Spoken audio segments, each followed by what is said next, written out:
Assalamualaikum warahmatullahi wabarakatuh. Saya Novi Arianti dari Fakultas Ekonomi jurusan Manajemen. Nah, sudah 2 hari ini saya mengikuti PBAK UIN Maliki Malang.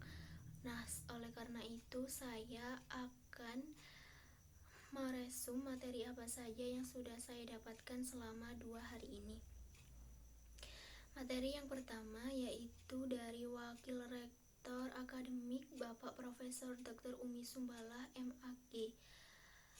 Nah, jadi di Universitas Islam Negeri Maulana Malik Ibrahim Malang ini memiliki 7 fakultas, yaitu ada Fakultas Tarbiyah yang merupakan fakultas paling tua di UIN Malang, yang kedua ada Fakultas Syariah, yang ketiga ada Fakultas Ekonomi, yang keempat ada Fakultas Psikologi, yang kelima ada Fakultas Sains dan Teknologi, yang keenam ada Fakultas Humaniora, yang ketujuh ada Fakultas Kedokteran dan Ilmu Kesehatan, yang kedelapan ada Pasca Sarjana.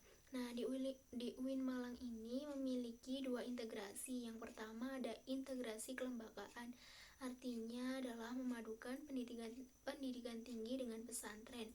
Yang kedua ada integrasi keilmuan, yaitu memadukan antara sains dan Islam.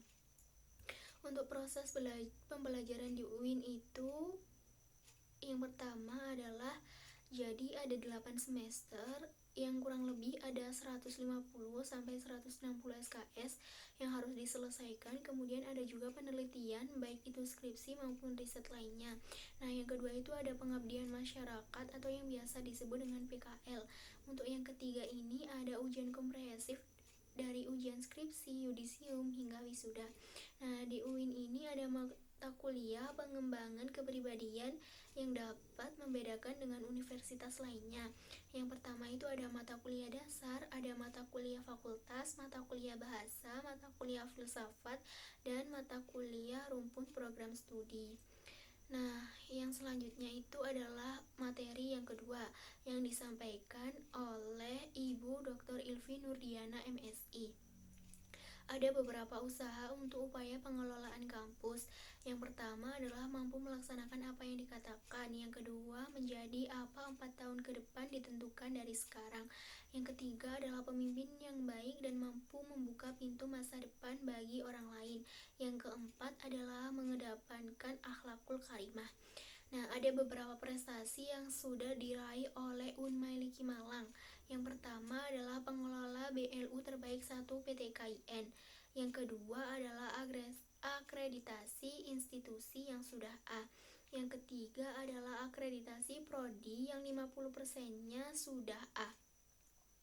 Yang keempat ada sertifikat internasional. Yang kelima ada peringkat 2 PTKIN Webometrik, dan yang keenam ada peringkat 3 PTKIN Sinta, dan yang ketujuh adalah terbaik 1 sistem manajemen strategi. Nah, ada beberapa keunggulan UIN dari PTKIN lainnya. Yang pertama adalah wajib Mahat Al-Jamiah, yang kedua adalah Mat Al-Ali, yang ketiga HTI atau Tahfidz, yang keempat ada pusat bahasa yang terdiri dari bahasa Arab dan Inggris.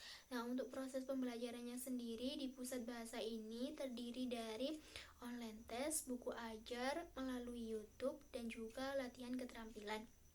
Nah, sebagai kampus yang ulul albab, lulusan UIN ini memiliki kedalaman spiritual, keluasan ilmu, dan juga keluhuran akhlak. Nah, untuk perencanaan UIN Malang tahun ini meliputi yang pertama adalah pembangunan kampus 3 yang digunakan untuk kedokteran. Yang kedua adalah adanya rumah tahfidz. Nah, yang selanjutnya ini adalah materi ketiga yang mengenai DEMA. Nah, jadi DEMA ini merupakan organisasi intrakampus yang ada pada tingkat universitas. Fungsi dari DEMA ini yang pertama adalah sebagai pelaksana program organisasi kemahasiswaan. Yang kedua adalah sebagai lembaga yang mengkoordinasi dan menginstruksi pelaksanaan kegiatan mahasiswa tingkat universitas.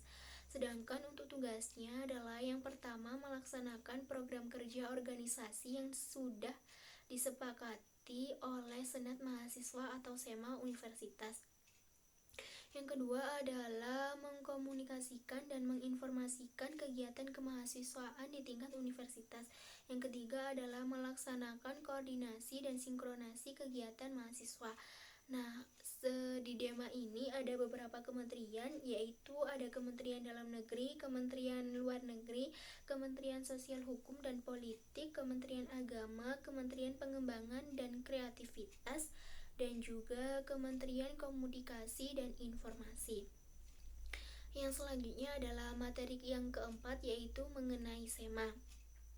Jadi SEMA atau Senat Mahasiswa ini adalah organisasi mahasiswa UIN Malang yang berperan sebagai lembaga legislatif yang mengkoordinasi Dema, UKM, dan juga HMJ. Nah, visi dari SEMA ini adalah terwujudnya Senat Mahasiswa Universitas sebagai lembaga legislatif transformatif, kolaboratif, progresif, berdasarkan asas kebersamaan dan kekeluargaan serta menjunjung tinggi profesionalitas. Nah, sedangkan fungsi dari SEMA ini ada fungsi advokasi, legislasi, pengawasan, dan juga penganggaran. Nah, sedangkan untuk tugas SEMA yang pertama adalah mengawasi dan mengontrol Dema Universitas. Yang kedua adalah memberikan persetujuan setiap kegiatan yang dilaksanakan oleh Dema Universitas. Yang ketiga adalah memberikan pengesahan setiap laporan pertanggungjawaban setelah selesai agenda tersebut dilaksanakan. Nah, yang keempat adalah fasilitasi aspirasi mahasiswa UIN Malang dan menyalurkan kepada pihak-pihak yang bersangkutan. Yang kelima adalah mengawasi setiap kebijakan dan keputusan yang diambil oleh Dema Universitas. Yang keenam adalah merancang dan menetapkan peraturan organisasi UIN Malang. Yang kedelapan adalah menjadi mitra Dema dalam melaksanakan kebijakan organisasi kemahasiswaan. Nah, dalam SEMA ini ada beberapa komisi. Yang pertama ada Komisi Advokasi dan Hukum, yang kedua ada Komisi Organisasi, yang ketiga ada Administrasi dan Keuangan, dan yang keempat ada Informasi dan Komunikasi. Yang selanjutnya adalah materi kelima. Nah, materi kelima ini mengenai UKM yang ada di Universitas Islam Negeri Maulana Malik Ibrahim Malang. Nah, UKM ini di UIN Malang ini ada 15 UKM. Yang pertama ada UKM Menwa, yaitu motonya dengan moto Widya Kesvena Termasid, yang artinya penyempurnaan pengabdian dengan ilmu pengetahuan dan keprajuritan. Tugasnya yaitu menciptakan dan menjaga kondusivitas dalam pelaksanaan kegiatan sivitas akademik. Nah, Menwa ini bertanggung jawab langsung kepada rektor. UKM yang kedua itu ada UKM Pramuka, yaitu menjadikan anggota Racana yang berpengetahuan luas, mandiri, berbudi pekerti, berpegang teguh pada landasan pramuka, serta berlandaskan ulul albab. Nah, program kerjanya yaitu ada Anjang Sana, Perkemahan Wirakarya, temu alumni, dan juga musyawarah pandega. Sedangkan untuk tugasnya itu ada pelantikan anggota Racana dan juga opramtara, orientasi pramuka, temu kacana. Untuk UKM yang ketiga itu ada UKM KSR PMI. Nah, KSR PMI ini berada di bawah naungan UIN Maliki dan juga PMI Kota Malang. Program kerjanya itu ada rapat bulanan, kartu kendali, pengukuhan akam, Mu'atafah 19, dan juga disnatalis. Untuk bidangnya itu ada bidang sosial keagamaan, pendidikan, rumah tangga, kesehatan, penelitian, pengembangan, dan juga humas. Nah, KSR PMI ini memiliki dua agenda 2 tahun sekali, yaitu yang pertama lomba tingkat nasional yang biasa dikenal Bara Pamera, yang kedua adalah pengabdian masyarakat seperti sosialisasi. Nah, UKM yang keempat ini ada UKM PSM GGB. Nah, UKM ini merupakan UKM yang fokus pada bidang tarik suara. Nah, divisinya itu ada divisi kepelatihan, divisi kewirausahaan, dan divisi inventaris. Nah, untuk kegiatannya itu ada pengapresiasian bakat di konser PSM GGP. Nah, yang kedua itu ada mengikuti kompetisi regional, dan yang ketiga itu terampil dalam acara internal maupun eksternal kampus. Untuk UKM yang kelima itu ada UKM Seni Religi. Nah, UKM ini itu terdiri dari divisi Solawat, divisi Gambus, divisi Nasyid, divisi Qasidah, divisi Qiraah, divisi Kaligrafi. Nah, untuk tujuan dari UKM religi ini adalah untuk membentuk kader Islami yang bertakwa dan memiliki jiwa pemimpin agamis, kritis, dinamis, kreatif, dan juga inovatif.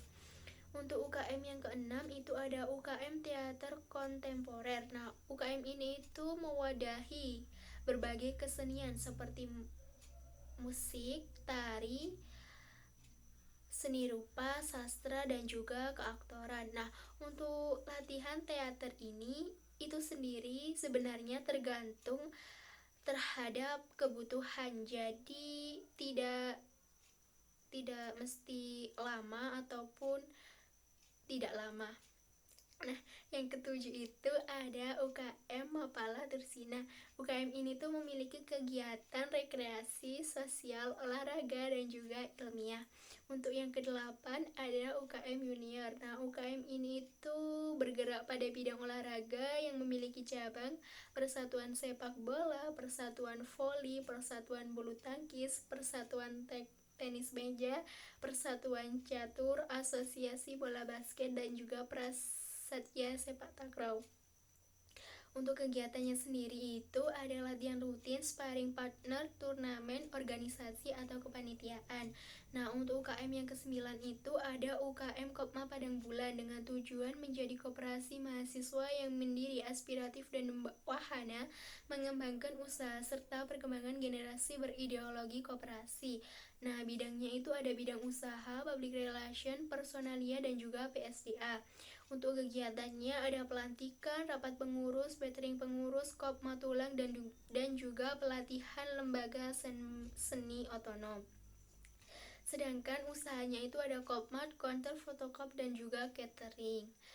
UKM yang ke-10 ada UKM Kopmus, UKM yang ke-11 ada UKM Taekwondo, dan juga UKM yang ke-12 ada Jepret. Nah, UKM ini itu bergerak pada bidang fotografi dan juga videografi dengan moto "Aku ada untuk mengabdikanmu, bersamamu kulihat dunia nyata".